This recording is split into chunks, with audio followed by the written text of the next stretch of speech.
এসো গল্প করি চ্যানেল থেকে সবাইকে শুভেচ্ছা জানাচ্ছি। যারা এই চ্যানেলে গল্প শুনছেন তাদের সবাইকে আন্তরিক ধন্যবাদ এবং নতুন নতুন গল্প শোনার আমন্ত্রণ রইল। আর যেসব বন্ধুরা এই চ্যানেলে সাবস্ক্রাইব করেছেন এবং সুন্দর সুন্দর সব কমেন্ট করছেন তাদের জন্য রইল ভালোবাসা। ধন্যবাদ। আজ যে গল্পটি পড়ব এটি স্যার হুমায়ুন আহমেদের একটি সায়েন্স ফিকশন গল্প। গল্পটির নাম অনন্ত নক্ষত্র বিথি। গল্পটি নেওয়া হয়েছে সায়েন্স ফিকশন সমগ্র থেকে। তাহলে গল্পে যাওয়া যাক।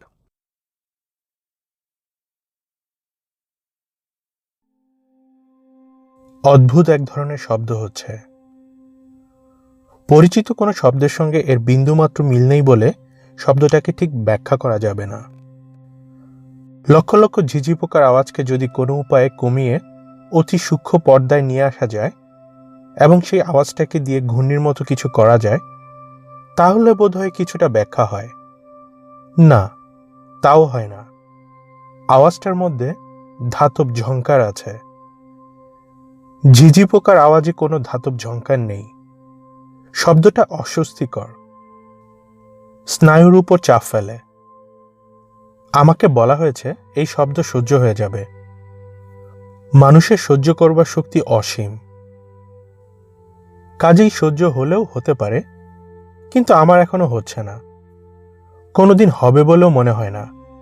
আমি খুবই অস্থির বোধ করছি। মহাশূন্য যান গ্যালাক্সি 2-তে আজ আমার তৃতীয় দিন। এর আগে আমি কখনো কোনো মহাশূন্য যানে উঠা দূরে থাক, তার ভেতরে ছবি পর্যন্ত দেখিনি। মহাশূন্যের প্রতি আমার কোনো আগ্রহ নেই। অযুত নিযুত লক্ষ কোটি মাইল দূরের গ্রহগুলি কেমন, সেখানে প্রাণের বিকাশ ঘটেছে কিনা তা নিয়ে আমি মাথা ঘামাই না। আমি একজন টিভি প্রোগ্রাম মনিটর কার্যক্রমের অতি সামান্য কর্মচারী। আমার কাজ হচ্ছে বিশেষ বিশেষ কোনো টিভি প্রোগ্রাম দর্শকদের কেমন লাগলো তা মনিটর করে স্ট্যাটিস্টিক্স তৈরি করা। যেমন টিভি চ্যানেল 3-তে একটা হাসির সিরিয়াল হচ্ছে, নাম কথা বলা না বলা। আমার কাজ হচ্ছে প্রোগ্রাম চলাকালীন সময়ে বিভিন্ন বাড়িতে টেলিফোন করে অত্যন্ত ভদ্রভাবে জানতে চাওয়া, ম্যাডাম বা স্যার, আপনি কি এই মুহূর্তে টিভি দেখছেন? যদি উত্তর হ্যাঁ হয় তাহলে বলা, কোনো চ্যানেল দেখছেন? তার উত্তর হ্যাঁ হলে জিজ্ঞেস করা, কথা বলা না বলা অনুষ্ঠানটি আপনার কেমন লাগছে? বেশিরভাগ সময় কোনো উত্তর পাওয়া যায় না। আমার প্রশ্ন শুনে খট করে টেলিফোন নামিয়ে রাখে। কেউ কেউ অত্যন্ত রাগী গলায় বলে, আমাদের এভাবে বিরক্ত করার কি অধিকার আছে আপনার? আবার অনেকে কুৎসিত গালাগালি করে। আমি গায়ে মাখি না। গায়ে মাখলে চাকরি করা যায় না। আমি হাসি মুখে আমার কাজ করি, যথাসময় রিপোর্ট পাঠিয়ে দিই। আমার মতো আরও অনেকেই আছে, তারাও রিপোর্ট পাঠায়। এইসব রিপোর্টের উপর ভিত্তি করে প্রোগ্রাম রেটিং করা হয়। মাস হলে একটা চেক পাই। গত মাসে ব্যতিক্রম হলো। চেকের সঙ্গে আলাদা খামে এক চিঠি এসে উপস্থিত। চিঠির উপর সোনালী রঙের ত্রিভুজের ছাপ।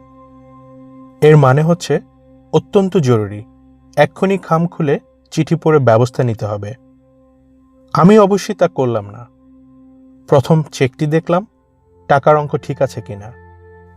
একটি বোনাস পাওনা হয়েছিল, সেই বোনাস দেওয়া হয়েছে কিনা। দেওয়া হয়েছে, সব ঠিকঠাক আছে। তারপর আমি ত্রিভুজ চিহ্নের খাম খুললাম। এ কি অসম্ভব ব্যাপার! মহাকাশ গবেষণা কেন্দ্রের ডিরেক্টর আমাকে একটা চিঠি পাঠিয়েছেন। জনাব, আপনাকে অবিলম্বে মহাকাশ গবেষণা কেন্দ্রের 7ম শাখায় উপস্থিত হতে বলা হচ্ছে। অত্যন্ত জরুরি। বিনীত এস মাথুর, ডিরেক্টর, মহাশূন্য গবেষণা কেন্দ্র 7। নিশ্চয়ই কোথাও কোনো ভুল হয়েছে, প্যাচ লেগে গেছে। আমার মতো নগণ্য ব্যক্তিকে মহাশূন্য গবেষণা কেন্দ্রে কেন শুধু শুধু ডাকবে?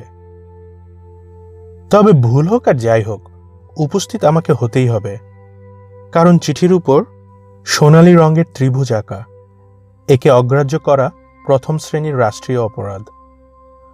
আমি ছুটলাম ট্রাভেল এজেন্টের কাছে। বিমানের বুকিংয়ের ব্যাপার আছে, কিভাবে গবেষণা কেন্দ্র সাথে যেতে হয় তাও জানি না। ট্রাভেল এজেন্টের সুন্দরী তরুণী যেন আমাকে অত্যন্ত আনন্দ সংবাদ দিচ্ছে এমন ভঙ্গিতে বলল, আগামী 2 মাসের ভেতরে কোনো বুকিং দেওয়া যাবে না। আমি ত্রিভুজ আঁকা চিঠি তার হাতে দিতেই সে গম্ভীর মুখে বলল, মিনিট 10 অপেক্ষা করুন, দেখি কি করা যায়। 10 মিনিট অপেক্ষা করতে হলো না। 7 মিনিটের মাথায় সে বলল, আপনাকে একটা জরুরি বুকিং দেওয়া হয়েছে। আজ রাত 9:20 আপনার ফ্লাইট। 9টার সময় চলে আসবেন। কাগজপত্র রেডি করে রাখবো। আপনার ভ্রমণ শুভ হোক, সুন্দর হোক। আমি মুখ শুকনো করে অ্যাপার্টমেন্টে চলে এলাম। রাত 9টা বাজতে এখনো 5 ঘন্টা দেরি। এই 5 ঘন্টা কাজে লাগানো যায়। আমার কেমন ভয় ভয় করতে লাগলো। এ কি সমস্যায় পড়লাম? একদল লোক আছে দেশে বিদেশে ঘুরতে যাদের ভালো লাগে, আমি সেরকম না।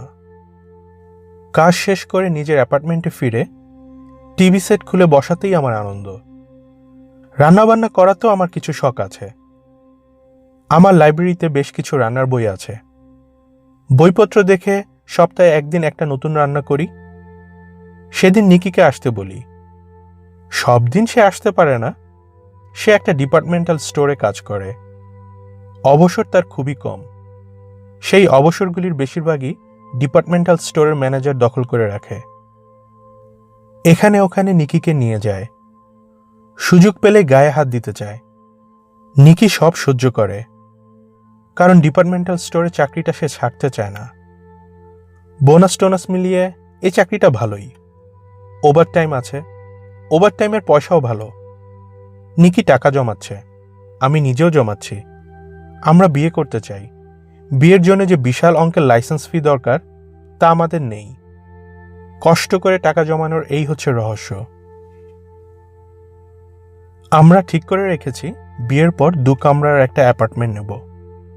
দুজনে খুব কষ্ট করে হলেও টাকা জমাবো। সেই টাকায় প্রতি বছর ভ্রমণ পাস কিনব। নিকি নতুন নতুন জায়গায় যেতে খুব ভালোবাসে। আমার এত শখ নেই, তবু নিকের আনন্দেই আমার আনন্দ। টেলিফোন করতেই নিকিকে পাওয়া গেল। তার গলার স্বরে ক্লান্তি ঝরে পড়ছে, যেন হ্যাঁ না বলতেও তার কষ্ট হচ্ছে। আমি বললাম, নিকি তুমি কি করছো? কিছু করছি না, বসে বসে হাই তুলছি। এত ক্লান্ত যে মনে হচ্ছে এক্ষুনি ঘুমিয়ে পড়ব। তুমি কি একটু আসতে পারবে? কেন? আমি একটা ঝামেলায় পড়েছি। নিকির গলার স্বর থেকে ক্লান্তি মুছে গেল। সে উদ্বিগ্ন গলায় বলল, কি হয়েছে? আমি নিজেও ঠিক বুঝতে পারছি না। এক্ষুনি আসছি। এই হচ্ছে নিকি। তার যত কাজই থাকুক, যত ঝামেলাই থাকুক, আমার কোনো সমস্যা হয়েছে শুনলে ছুটে আসবে। বাস বা ট্রামের জন্য অপেক্ষা করবে না। সাবওয়েতে লাইনে দাঁড়াবে না। ট্যাক্সি ভাড়া করবে যাতে সবচেয়ে কম সময়ে উপস্থিত হওয়া যায়। নিকি ঠিক রূপবতী নয়। তার ঠোঁট মোটা, চোখ ছোট ছোট, হাতের থাবা পুরুষদের মতো বিশাল। তবু তার দিকে তাকালেই আমার মন অন্যরকম হয়ে যায়। তাকে মনে হয় এই পৃথিবীর সবচেয়ে রূপবতী মেয়ে, যার পাশে বসে একটি জীবন অনায়াসে পার করে দেওয়া যায়। নিকি আধ ঘন্টার মধ্যে উপস্থিত হলো। ডিপার্টমেন্টাল স্টোরের ইউনিফর্ম পর্যন্ত ছাড়েনি, চলে এসেছে। কি হয়েছে?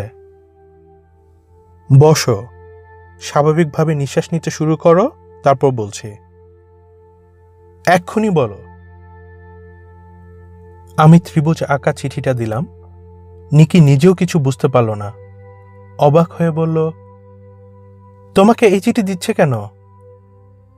আমি জানি না, বড় ভয় লাগছে। ভয়ের কি আছে? তুমি তো কোনো অন্যায় করনি। হয়তো তারা তোমাকে কোনো কাজ দিতে চায়। আমাকে কাজ দেবে কেন? ওদের কাজের আমি জানি কি? আমি লক্ষ্য করলাম নিকি নিজেও ভয় পাচ্ছে। ভয় পেলে নিকির খুব নাক ঘামে এবং সে রুমাল দিয়ে একটু পরপর নাক ঘষতে থাকে। এখনও সে তাই করছে। আমি নরম গলায় বললাম, চলো যাই, বাইরে কোথাও খেয়ে নেব। আমার হাতে সময় বেশি নেই। নিকি হ্যানা কিছু বলল না। আমি বললাম, শুধু শুধু দুশ্চিন্তা করছি। আমার মনে হয় কোথাও একটা ভুল হয়েছে। সপ্তম কেন্দ্রে পৌঁছানো মাত্র ভুল ধরা পড়বে। আমরা দামি একটা রেস্তোরাঁয় খেলাম। অনেকগুলি টাকা বেরিয়ে গেল। এত দামি দামি খাবার, অথচ কোনোটাই ভালো লাগছে না। নিকি মন খারাপ করে খাবার দাবার নাড়াচাড়া করছে। আমি আবার বললাম, কোথাও একটা ভুল হয়েছে, তুমি দুশ্চিন্তা করবে না। সপ্তম কেন্দ্রে পৌঁছেই তোমার সঙ্গে আমি কথা বলবো। নিকি এই কথারও জবাব দিল না।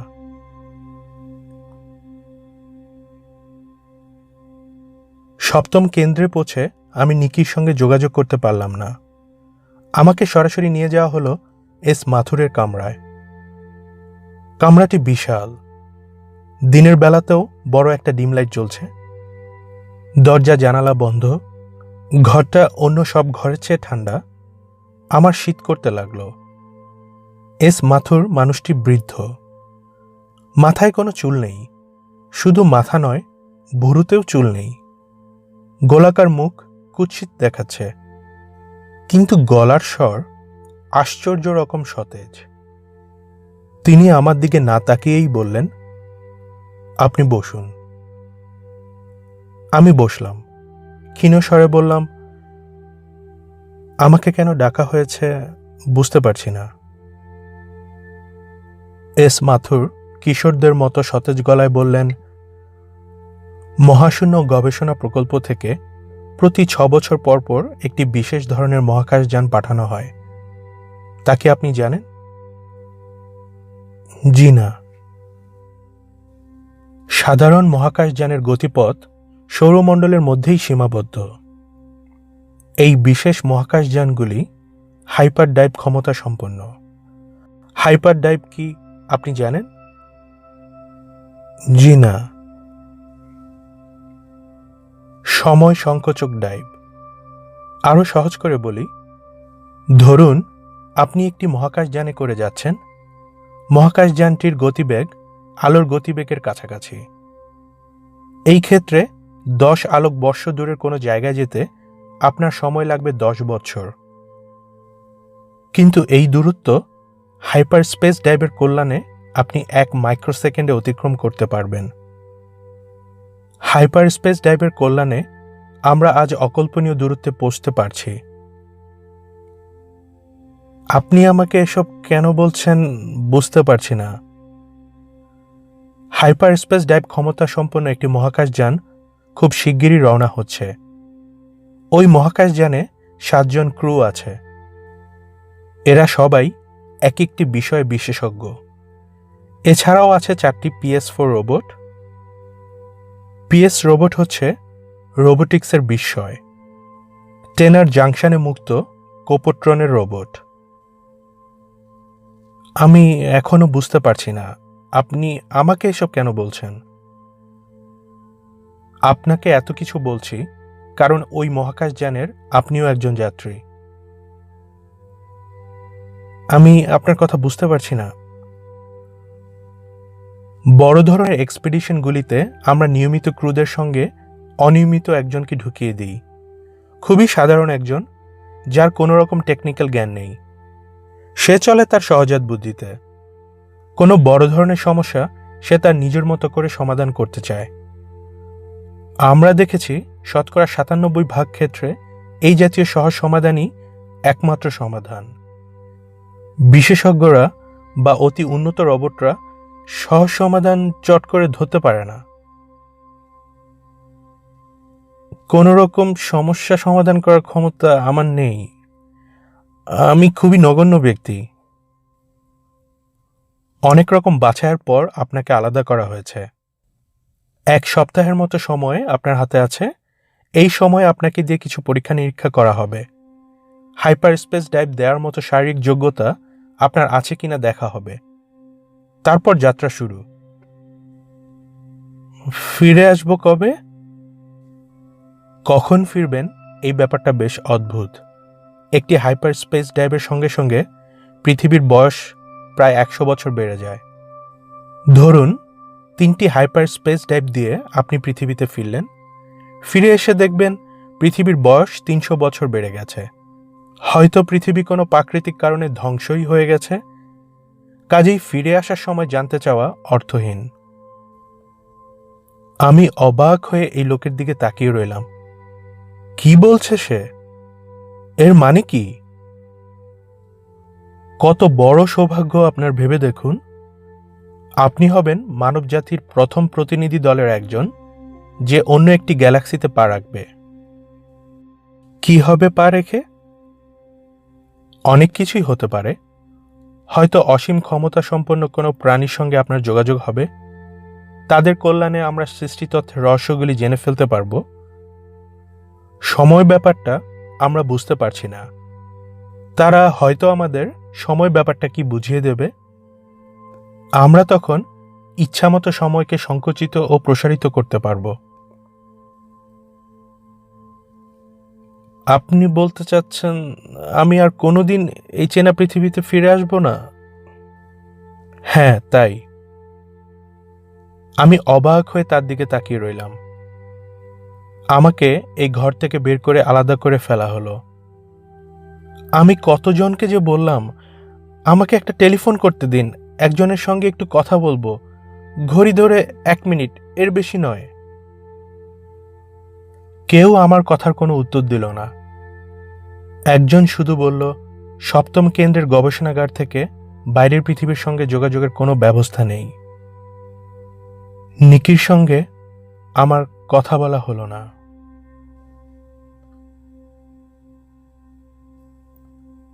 সময়ের কোনো হিসাব আমার কাছে ছিল না। গবেষণা কেন্দ্রের যেখানে আমাকে রাখা হলো, দিন এবং রাত বলে সেখানে কিছু নেই। সারাক্ষণই কৃত্রিম আলো জ্বলছে। আমাকে বলা হলো মানুষের শরীরে দিন রাত্রির যে চক্র তৈরি হয় তা ভেঙে দেবার জন্যই এই ব্যবস্থা। তাদের কোনো কথাই আমি মন দিয়ে শুনি না। যা করতে বলে করি, এই পর্যন্তই। একবার তারা আমাকে একটি সিলিন্ডারের ভেতরে ঢুকিয়ে দিল। নিশ্ছিদ্র অন্ধকার। এ জাতীয় অন্ধকার পৃথিবীতে কখনো পাওয়া যায় না। অন্ধকার যে এত ভয়াবহ হতে পারে তা আমার কল্পনাতেও ছিল না। কত সময় যে কেটে গেল সেই সিলিন্ডারে। কি ভয়াবহ অবস্থা। প্রচণ্ড খিদে, তবু মনে হয়েছে খাদ্য নয়, আমার প্রয়োজন আলো, সামান্য আলো। প্রদীপের একটি ক্ষুদ্র শিখার জন্যে আমি আমার নশ্বর জীবন দিয়ে দিতে পারি। কিন্তু আলো ভাগ্যে জুটেনি। খাদ্য এসেছে, আলো নয়। আশ্চর্য, এক সময় সেই অন্ধকারও সহ্য হয়ে গেল। মনে হলো আলোহীন এই জগতই বা মন্দ কি। যখন পুরোপুরি অভ্যস্ত হয়ে গেলাম তখন আমাকে চোখ ধাঁধানো আলোয় ঝলমল করছে এমন একটি ঘরে ঢুকিয়ে দেওয়া হলো। আহ, কি তীব্র আলো! প্রাণপণে চেয়েছি, আলো চাই না, অন্ধকার চাই। কুৎসিত এই আলোর হাত থেকে আমাকে রক্ষা করো। কত বিচিত্র ধরনের ট্রেনিং, ভরশূন্যতার ট্রেনিং, শব্দহীন জগতের ট্রেনিং, আবার ভয়াবহ শব্দের ট্রেনিং। তারপর একদিন ট্রেনিং পর্ব শেষ হলো। আমাকে গোলাকার একটি ঘরে নিয়ে যাওয়া হলো। আমার সঙ্গে গবেষণাগারের একজন কর্মী। ঘরটির মাঝখানে ছোট্ট টেবিলে একটি টেলিফোনের সেট। গবেষণাগারের কর্মী আমাকে বললেন, এখন আপনি আপনার বান্ধবীকে একটি টেলিফোন করতে পারেন। নাম্বার মনে আছে তো? নাকি ট্রেনিংয়ের ঝামেলায় সব ভুলে বসে আছেন? নাম্বার মনে আছে। নিকিকে তার বাসার নাম্বারেই পাওয়া গেল। সে অসম্ভব অবাক হয়ে বলল, কি ব্যাপার তোমার? আমি বহু কষ্টে বললাম, তোমার কি খবর, তুমি কেমন আছো? নিকি রাগী স্বরে বলল, আমার খবর তোমার কি দরকার? তুমি তোমার খবর বলো, হচ্ছেটা কি? আমাকে একটা মহাকাশ যানে করে পাঠানো হচ্ছে।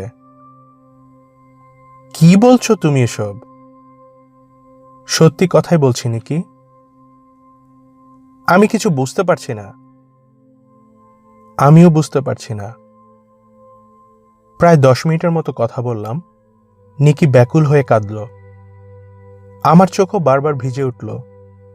একসময় টেলিফোন নামিয়ে রাখলাম। আমার সঙ্গী আমার দিকে তাকিয়ে আছে। আমি তার চোখে চোখ রেখে একটু হেসে বললাম, এতক্ষণ যার সঙ্গে কথা বললাম সে নিকি নয়, সে আপনাদের একজন। আমার সঙ্গী বিস্মিত হয়ে বলল, একথা কেন বলছেন? তার গলার স্বর কি আপনার কাছে অন্যরকম মনে হয়েছে?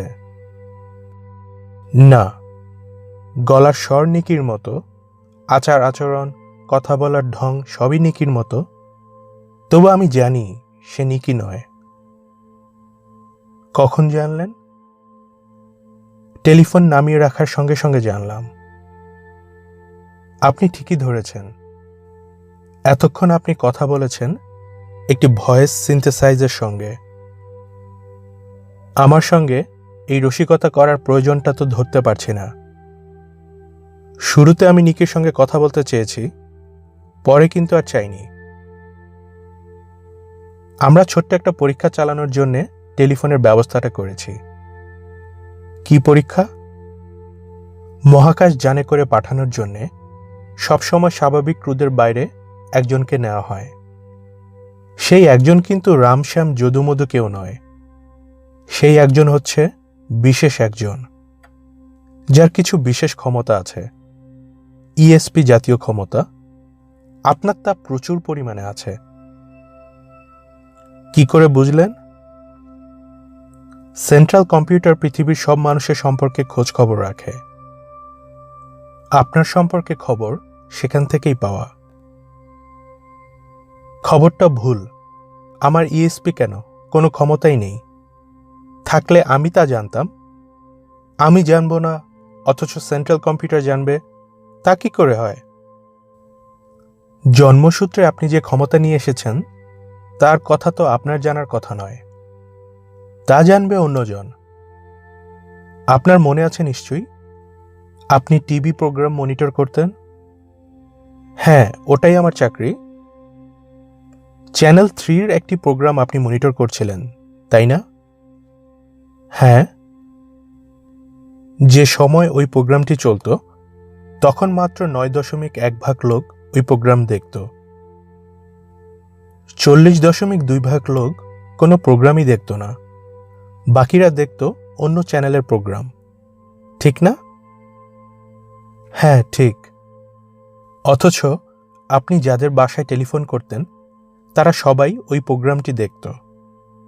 আপনি জেনে শুনে টেলিফোন করতেন না, এমনিতেই করতেন। কিন্তু দেখা যেত ওই বাসার কেউ না কেউ চ্যানেল 3-র প্রোগ্রামটি দেখছে। খুব উঁচু ধরনের ইএসপি ক্ষমতা না থাকলে তা সম্ভব নয়। তাছাড়া কি? আপনাকে নিয়ে 5টি জেনার টেস্ট করা হয়েছে। প্রতিটি টেস্টে আপনি 100 নম্বর স্কোর করেছেন, যা অকল্পনীয় একটি ব্যাপার। আমার ইএসপি ক্ষমতা কি কাজে লাগবে? হয়তো কোনোই কাজে লাগবে না। তবে মহাকাশ যাত্রা, বিশেষ করে নিজেদের গ্যালাক্সি ছেড়ে অন্য একটি গ্যালাক্সিতে পা দেওয়ার মতো গুরুত্বপূর্ণ একটি ব্যাপারে আপনার মতো ইএসপি ক্ষমতাধর কাউকে দরকার। আমার ইচ্ছা করছিল আচমকা লোকটির গালে একটি চড় বসিয়ে দিই। বহু কষ্টে সেই ইচ্ছা দমন করলাম। কি লাভ? কি হবে হইচই করে? কিছুই হবে না।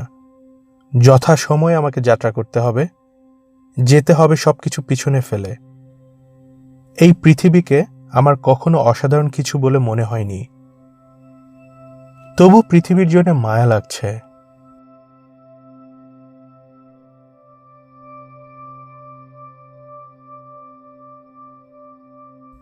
আমাদের এই মিশনটির একটি নাম আছে, বরগ মিশন।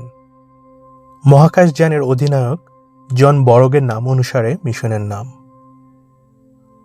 আমি ভেবেছিলাম জন বরগ লোকটি অসাধারণ কেউ হবেন। হয়তো তিনি অসাধারণ, কিন্তু আমার কাছে প্রথম দর্শনে তাকে খুব অসাধারণ মনে হলো না। রোগা লম্বা একজন মানুষ, বেশিক্ষণ চোখের দিকে তাকিয়ে কথা বলতে পারেন না, কিংবা কথা বলেন না, চোখ নামিয়ে নেন। মেয়েদের মতো পাতলা ঠোঁট, ঠোঁট টিপে হাসার অভ্যাস আছে। খুব জরুরি ধরনের কথাবার্তার মাঝখানে হঠাৎ করে তার দিকে তাকালে দেখা যাবে তিনি মাথা নিচু করে ঠোঁট টিপে হাসছেন, যেন কথাবার্তা কিছু শুনছেন না, অন্য কিছু ভাবছেন। 7 জন ক্রু মেম্বারদের মধ্যে অধিনায়ক জন বরগকেই আমার কাছে মনে হলো সবচেয়ে সাধারণ। প্রথম দর্শনে মানুষের উপর প্রভাব ফেলার কোনো ক্ষমতা এই মানুষটির নেই। তার সঙ্গে আমার প্রথম দেখা হবার কথা বলি। মহাকাশযান পৃথিবীর মহাকর্ষণ অতিক্রম করে এগিয়ে যাচ্ছে। শেষবারের মতো পৃথিবী দেখার জন্যে সবাই ভিড় করেছেন অবজারভেশন প্যানেলে। আমি শুধু নেই। ফেলে আসা পৃথিবীর জন্যে আমি কোনো রকম আকর্ষণ বোধ করছি না। নিজের ঘরে চুপচাপ বসে আছি। হঠাৎ দরজায় টোকা পড়ল। আমি বললাম, কে? নরম গলায় উত্তর এলো, আমার নাম জন বরগ। আমি দরজা খুললাম। জন বরগ হাসি মুখে বললেন, সবাই শেষবারের মতো পৃথিবী দেখছে, আপনি দেখছেন না?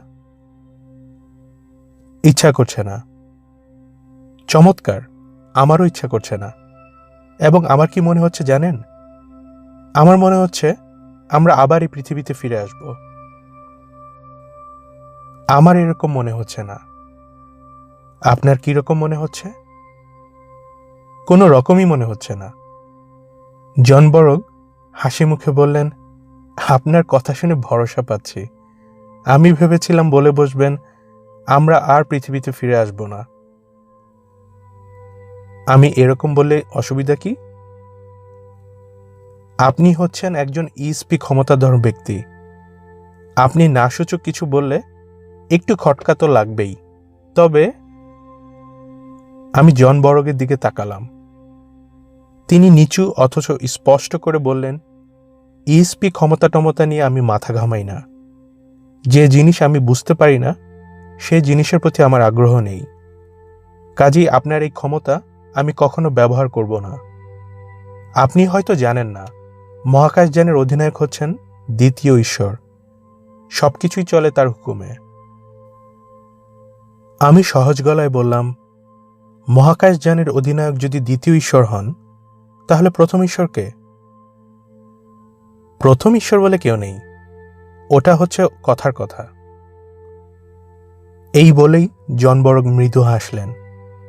উঠে দাঁড়িয়ে আবার ঠোঁট টিপে মৃদু গলায় বললেন, যাই কেমন? আমি কিছু বললাম না। জন বরগ লোকটিকে যতটা সাধারণ মনে হয়েছিল, ততটা সাধারণ সে নয়। আমার ঘরে তার আসার একমাত্র উদ্দেশ্যই ছিল আমাকে জানিয়ে দেয়া যে সে আমার ক্ষমতার ধার ধারে না। এটা সে জানিয়েছে চমৎকার ভঙ্গিতে। বরগ মিশনের বাকি 6 জন কর্মীর সঙ্গে প্রথম 72 ঘন্টায় আমার কোনো রকম কথাবার্তা হলো না। আমি নিজের ঘর থেকে বেরোলাম না। বেরোবার মতো তেমন কোনো কারণও ঘটল না। খাবার আসে ঘরে। 32 নামের একজন রোবট খাবার দিয়ে যায়, নিয়ে যায়। আমি প্রায় সারাক্ষণই শুয়ে থাকি। মহাকাশযানের উড়ে চলার ধাতব শব্দ শুনি, লক্ষ কোটি ঝিঝি পোকার শব্দ। সে শব্দ বাড়ে এবং কমে। আমি কিছুই করি না, শুয়ে থাকি।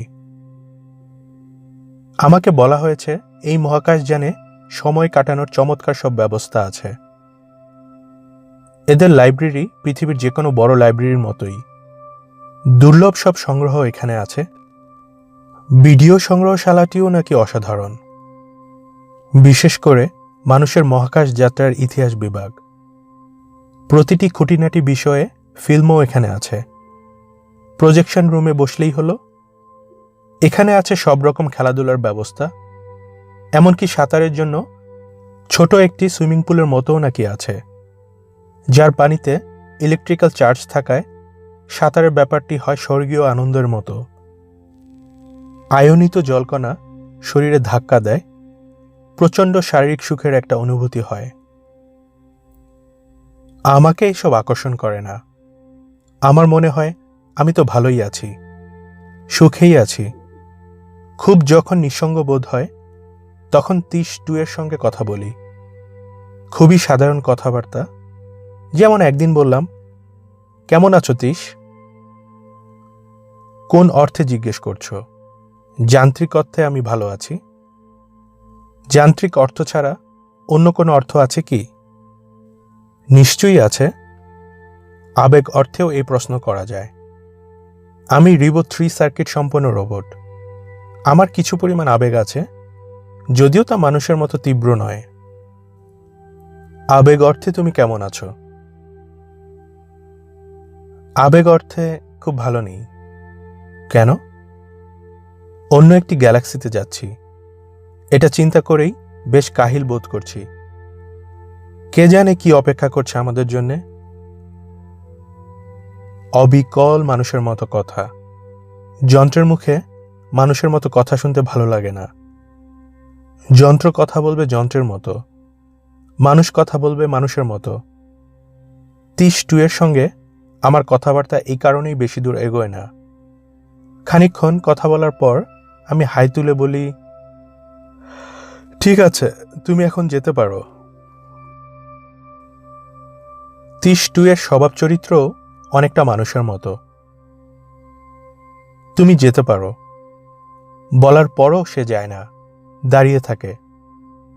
চুপ করো বললে কিছুক্ষণ চুপ করে থেকে আবার কথা শুরুর চেষ্টা করে। খুবই যন্ত্রণার ব্যাপার। আমি যা জানতে চাই না তাও সে আমাকে বলতে থাকে। যেমন এই মহাকাশযান কি জ্বালানি ব্যবহার করে তা জানার আমার কোনো রকম আগ্রহ নেই, কিন্তু সে ঘ্যান ঘ্যান করে বলবেই। এই রোবটের কারণে আগ্রহ নেই এমন সব বিষয়ও আমাকে জানতে হচ্ছে। আমি এখন জানি এই মহাকাশযান 4 স্তর বিশিষ্ট। প্রথম স্তর হচ্ছে জ্বালানি স্তর, একটি থ্রাস্টার, একটি কনভার্টার, যা হিলিয়াম অণুকে হিলিয়াম আয়নে পরিণত করে। থ্রাস্টার এবং কনভার্টার ছাড়াও আছে অসম্ভব শক্তিশালী 4টি ম্যাগনেটিক ফিল্ড জেনারেটর, একটি প্রোটন এমিটার, যাদের প্রয়োজন পড়ে শুধুমাত্র হাইপার স্পেস ডাইভের সময়। দ্বিতীয় স্তর হচ্ছে ইঞ্জিনিয়ারিং এবং মেইনটেনেন্স বিভাগ। তৃতীয় স্তরে ক্রুদের থাকবার ব্যবস্থা, খেলাধুলো এবং আমোদ প্রমোদের স্থান। চতুর্থ স্তরে আছে ল্যাবরেটরি এবং অবজারভেশন প্যানেল। কমিউনিকেশন বা যোগাযোগের যাবতীয় যন্ত্রপাতিও আছে এই স্তরে। কোনো নতুন গ্রহে অনুসন্ধানী স্কাউটশিপও এই চতুর্থ স্তর থেকেই পাঠানো হয়। মহাকাশযানের মস্তিষ্ক হচ্ছে কম্পিউটার, তাও চতুর্থ স্তরে। হাইপার স্পেস ডাইভ ক্ষমতা সম্পন্ন প্রতিটি মহাকাশযানেই CDC-10 জাতীয় কম্পিউটার ব্যবহার করা হয়। এই কম্পিউটারগুলির কার্যপদ্ধতি মানুষ এখনো পুরোপুরি জানে না, কারণ এই কম্পিউটারের উদ্ভাবক মানুষ নয়। হাইপার স্পেস ডাইভ এবং CDC-10 কম্পিউটার দুটিই মানুষ পেয়েছে মিডওয়ে গ্যালাক্সির সিরান নক্ষত্রপুঞ্জের মহাবুদ্ধিমান প্রাণী ইএসসিদের কাছ থেকে। মাকড়সা শ্রেণীর এইসব প্রাণীরা তাদের উচ্চতর প্রযুক্তির বিনিময়ে পৃথিবী থেকে নিয়ে যায় অতি সাধারণ কিছু উদ্ভিদ।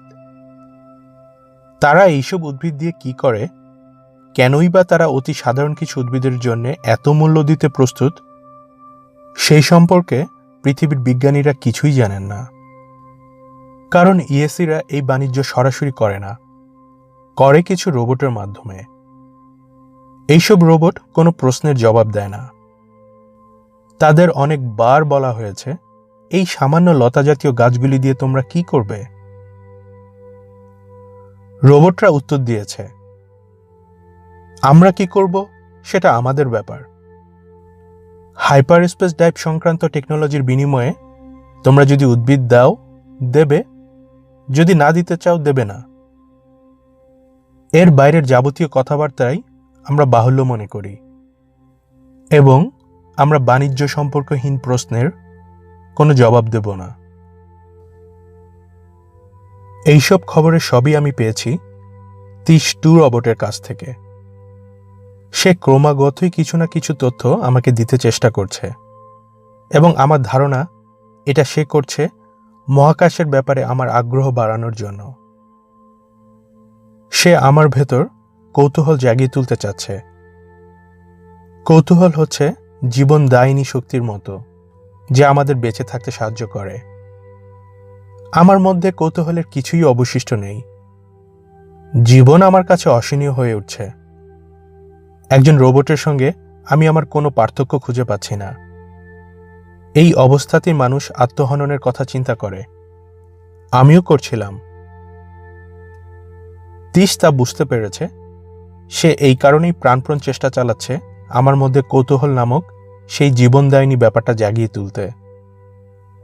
তার কিছু কিছু চেষ্টা আমার খুব ছেলে মানুষই বলে মনে হয়, যদিও জানি ছেলে মানুষই কোনো ব্যাপার 32 এর মতো উন্নত রোবট কখনো করবে না।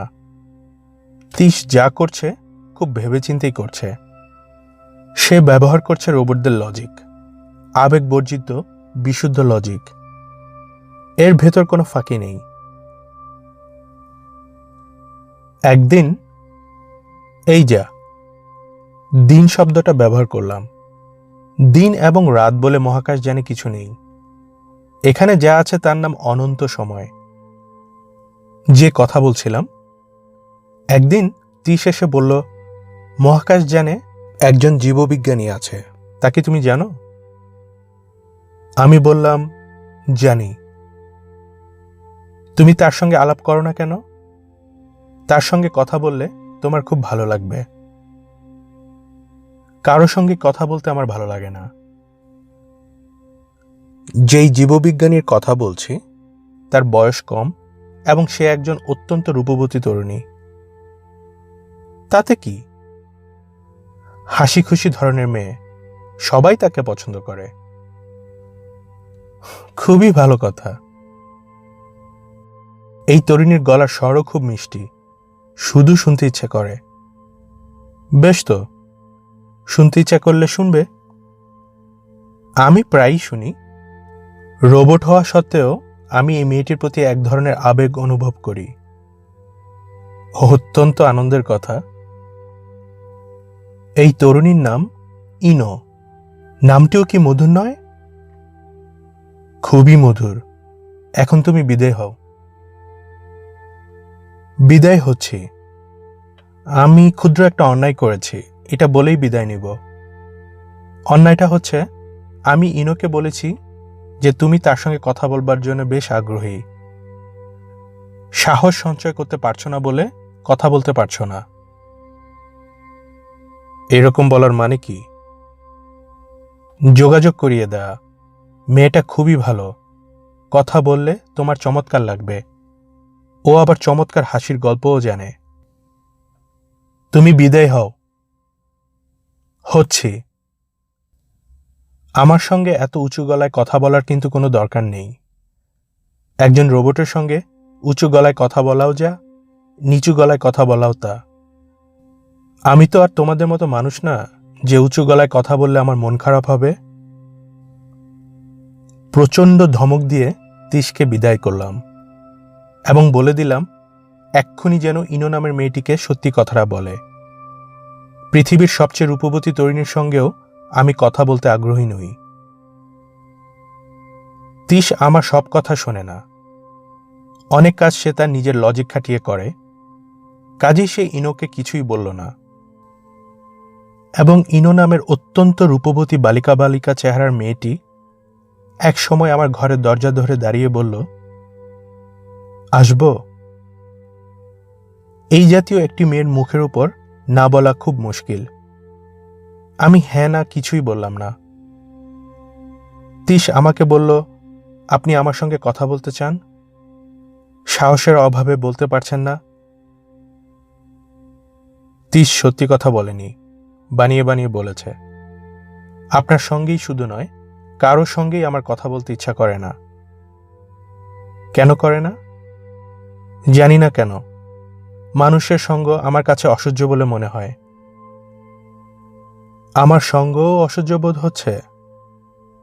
হ্যাঁ, হচ্ছে। সত্যি বলছেন? হ্যাঁ, সত্যি বলছি। আপনি চলে গেলেই আমি খুশি হব। মেয়েটি চলে গেল না, ঘরে ঢুকল। চেয়ার টেনে বসতে বসতে বলল, আপনি আমাকে তাড়াবার জন্য এসব বলছেন, কিন্তু আমি এত সহজে যাচ্ছি না। আমার বয়স 31। গত 25 বছরের কথা আমার মনে আছে। এই 25 বছরে কেউ আমাকে বলেনি যে আমার সঙ্গ তার পছন্দ নয়।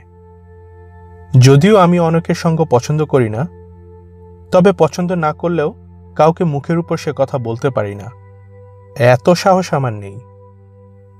আমি বোধহয় একটু বেশি কথা বলছি, তাই না?